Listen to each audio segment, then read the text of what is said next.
Baik, saya akan menjelaskan sedikit pemetaan konflik yang ada di skripsi yang saya analisis. Yang dimana ada dua orang yang berkonflik di dalamnya. Yang pertama, pedagang sesama pedagang. Yang kedua, pedagang dengan pemerintah. Yang berkonflik antara pedagang sesama pedagang yaitu terjadinya konflik horizontal yang dimana kedudukan yang sama, pedagang sesama pedagang. Adapun konflik yang terjadi antara sesama pedagang yaitu yang pertama adanya perbedaan pendapatan, di mana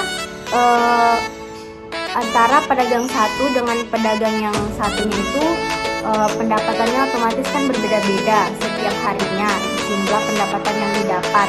Nah, dari perbedaan pendapat tersebut, pedagang yang satu ini merasa tidak puas dengan jumlah pendapatan yang didapatnya. Kenapa bisa lebih sedikit dibandingin pendapatan di pedagang yang di sebelahnya. Yang terus juga pedagang ini merasa tidak puas. Kenapa pedagang ini yang beli lebih banyak dibandingin dia gitu.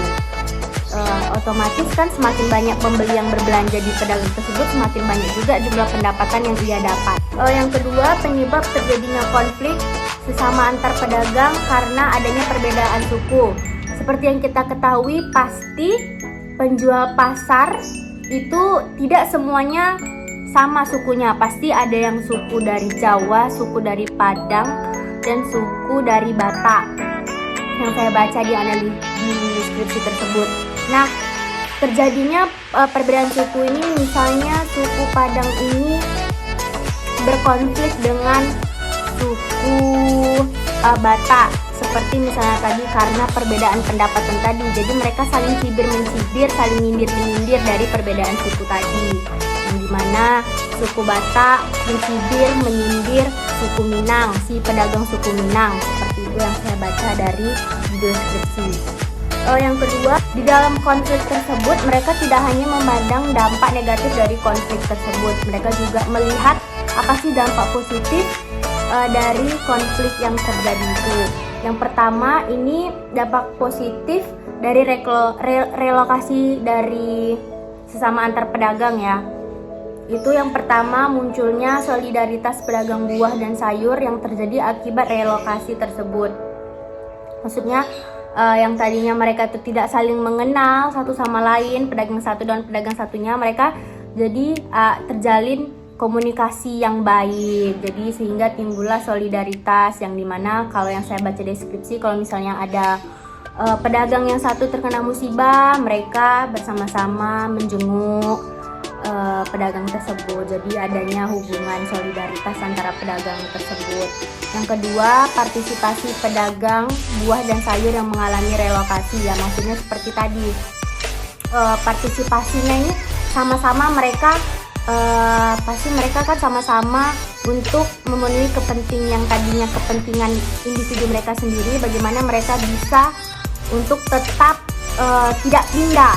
Namun lambat laun karena tidak ada upaya solusi yang dilakukan pemerintah, jadi mereka sama-sama sepakat untuk tetap ya berjualan di situ, akhirnya mengikuti arahan dari pemerintah. Karena kalau mereka tidak mengikuti arahan pemerintah, mereka tidak bisa mendapatkan uang dari berjualan tadi. Jadi mereka sama-sama berpartisipasi, sepakat untuk ya akhirnya tetap jualan di tempat yang pemerintah sediakan itu. Lalu yang ketiga, dampak positif dari relokasi konflik tersebut. Nih dampak dari pedagang tadi. Yang ketiga, yang terakhir yaitu komunikasi yang terjalin akibat dari relokasi ya. Maksudnya seperti ini. Yang tadinya kan pedagang sesama pedagang itu tidak saling mengenal, tidak saling mengetahui ya. Jadi lambat laun semakin lama mereka berjalan di situ, akhirnya muncullah komunikasi antara pedagang satu dengan pedagang lainnya, saling bertegur sapa, saling komunikasi, tidak hanya bertatapan muka, melainkan juga via video call dan teleponan seperti itu. Jadi terjalin komunikasi yang sangat baik antara pedagang tersebut. Lalu penyelesaian konflik atau solusi konflik. Ini solusi konflik atau penyelesaian konflik dari segi pandangan pedagang sesama pedagang itu konsensus yang terjadi akibat relokasi itu munculnya kompromi sama pedagang. Jadi seperti yang saya sampaikan tadi, akhirnya pedagang ini sepakat untuk yang mau tidak mau mereka harus menjalankan berjualan di tempat yang pemerintah sudah sediakan tadi, mau tidak mau. Karena kalau misalnya mereka tidak berjualan mengikuti arah pemerintah, di mana lagi mereka harus berjualan, seperti itu. Jadi akhirnya mereka berkompromi, sepakat untuk kepentingan mereka bersama. Akhirnya mereka setuju, ya udah jualan di tempat yang pemerintah sudah sediakan tadi itu. Lalu yang kedua, adanya konflik vertikal, yaitu terjadi konflik vertikal yang kita ketahui itu kan kelas sosial ya. Di sini konflik vertikal yang terjadi yaitu konflik pedagang dengan pemerintah, yang dimana penyebab terjadinya konflik antara pemerintah sesama pedagang yaitu yang pertama, pemerintah ini melakukan relokasi secara pemaksaan. Jadi pemaksaan pindah yang dilaksanakan oleh pemerintah Pasar Tani Bintan. Jadi membuat pedagang-pedagang tadi menolak karena pemerintah melakukan relokasi secara pemaksaan. Gitu. Yang kedua, setelah pindah terjadinya penurunan pendapatan yang sangat drastis. Nah, kalau alasan pemerintah merelokasi pedagang tersebut, malah pemerintah beranggapan saya pindahkan di lokasi tersebut biar pendapatannya semakin banyak, semakin maju.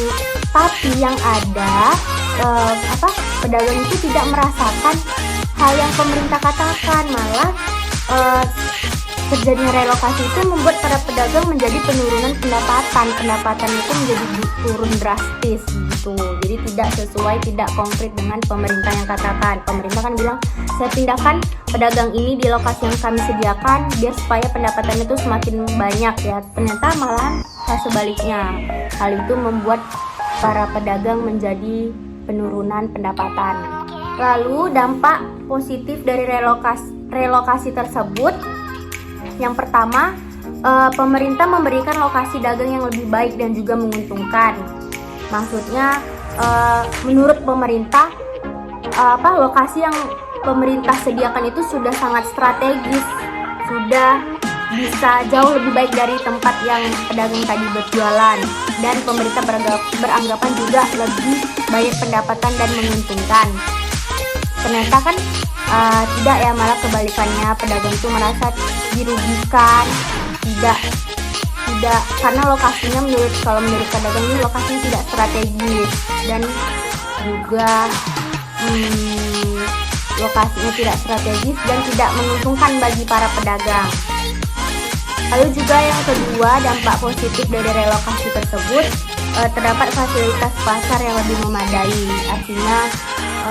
Artinya pemerintah menyediakan fasilitas-fasilitas pasar yang bisa dinikmati, yang bisa digunakan oleh para pedagang. Yang jelas fasilitas itu lebih memadai, lebih bagus ya dari fasilitas mungkin yang sebelumnya pedagang tadi berjualan gitu. Lalu ada penyelesaian masalah konflik atau solusi konflik yang diberikan oleh pemerintah. Sejauh yang saya baca itu tidak ada solusi atau penyelesaian konflik atau pihak penengah, pihak ketiga dari relokasi pedagang ini. Tapi solusi yang diberikan oleh pihak pemerintah hanya menyuruh pedagang itu sabar aja, tanpa ada jaminan kesejahteraan terhadap nasib pedagang. Jadi pemerintah ini suruh pedagang semuanya itu sabar aja, jalanin aja, tapi tidak diselingkan dengan jaminan yang diberikan kepada pemerintah untuk pedagang tuh nggak ada gitu. Jadi tidak ada solusi yang diberikan oleh pihak pemerintah atas kasus relokasi ini. Baik, itu tadi sedikit pemetaan konflik dari saya. Saya mohon maaf jika saya ada kesalahan dalam menjelaskan pemetaan konflik ini. Saya tutup dengan wassalamualaikum warahmatullahi wabarakatuh. Weird that day when we did not exchange our hell.